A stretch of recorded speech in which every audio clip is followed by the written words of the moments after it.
कटघरे में खड़ा ये जो शख्स है, ये इस लड़की का बाप है। ये अपनी बेटी की शादी करना चाहता है, लेकिन शादी से पहले इस लड़की की कुछ फिजूल सी शर्तें हैं। शर्तें नहीं, पागलपन है। पागलपन? लाखों करोड़ों रुपया लोग शादियों में खर्च करते हैं, क्या वो पागलपन नहीं है? पिता अपनी घर की लक्ष्मी दे और दहेज भी, क्या ये पागलपन नहीं है? एक तरफ हम अन्न को पूजते हैं और दूसरी तरफ उसी अन्न को कचरे के डब्बे में डालकर उसका अनादर करते हैं, उसकी बर्बादी करते हैं, क्या ये पागलपन नहीं है? शादी शादी ना होकर एक स्टेटस सिंबल बन गया है। जिसके पास जितना पैसा उतनी पैसे की बर्बादी। लाखों रुपया शादियों में खर्च कर देंगे, लेकिन वहीं अगर आपकी शादी में एक गरीब आदमी आकर खाना खाता हुआ पकड़ा जाए तो उसे मार पीट कर इतना जलील किया जाता है कि मानो आपकी 4 चांद लगी शादी में उसने एक धप्पा लगा दिया। ऐसी शादी को मैं शादी नहीं मानती हूँ जज साहब। इसलिए शादी के लिए मेरी अपनी कुछ शर्तें हैं। क्या शर्तें हैं तुम्हारी? शादी में दहेज ना दिया जाए। लेकिन दहेज तो लड़के वालों ने मांगा ही नहीं है जज साहब। AC, cooler, TV, washing machine, 5 lakh रुपए और एक गाड़ी, ये सब क्या है पापा? ये सब बेटी हम तुझे दे रहे हैं, लड़के वालों को नहीं। ये आप इसीलिए कह रहे हैं ताकि समाज आपको ये ताने ना दे कि आपने खाली हाथ अपनी बेटी ससुराल भेज दी। और क्या शर्तें हैं तुम्हारी?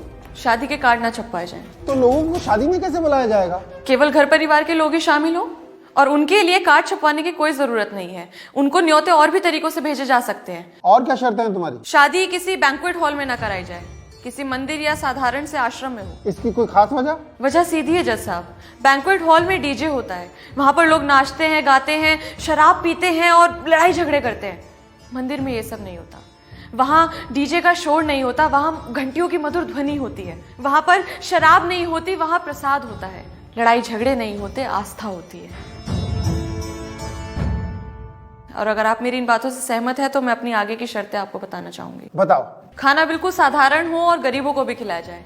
किसी के साथ भी पैसे या किसी भी वस्तु का कोई लेन देन ना हो। इन शर्तों के साथ कौन शादी करेगा इससे? अगर मेरी शर्तों में आपको कोई गलती, बुराई या त्रुटि नजर आ रही है तो आप मेरा विरोध कर सकते हैं, मुझे कोई आपत्ति नहीं है जज साहब। लेकिन क्या तुम्हें लगता है कि तुम्हारे ऐसा करने से लड़के वाले शादी के लिए हाँ बोल देंगे? पता नहीं जज साहब, पर मैं इतना जरूर कहना चाहूंगी, अगर वो ना करते हैं तो मुझे इस बात का जरा भी दुख नहीं है। इन शर्तों पे कोई शादी नहीं करेगा तुझसे, फिर क्या करेगी? जिन लड़कियों की शादी नहीं होती क्या वो कुछ नहीं कर सकती हैं पापा? आपको तो मुझ पे गर्व होना चाहिए कि मैं समाज के उस बदलाव के बारे में बात कर रही हूँ जिससे दहेज, घरेलू हिंसा, आर्थिक समस्याएं जो शादी में रुकावट पैदा करती हैं, उनको जड़ से खत्म किया जा सके। ये सामाजिक संतुलन की एक सीढ़ी है जज साहब, और मैं कोर्ट से ये अपील करना चाहूंगी कि शादी के लिए कुछ ऐसे नियम, कुछ ऐसे कानून बनाए जाएं जिससे समाज की ये कुरीतियां खत्म हो।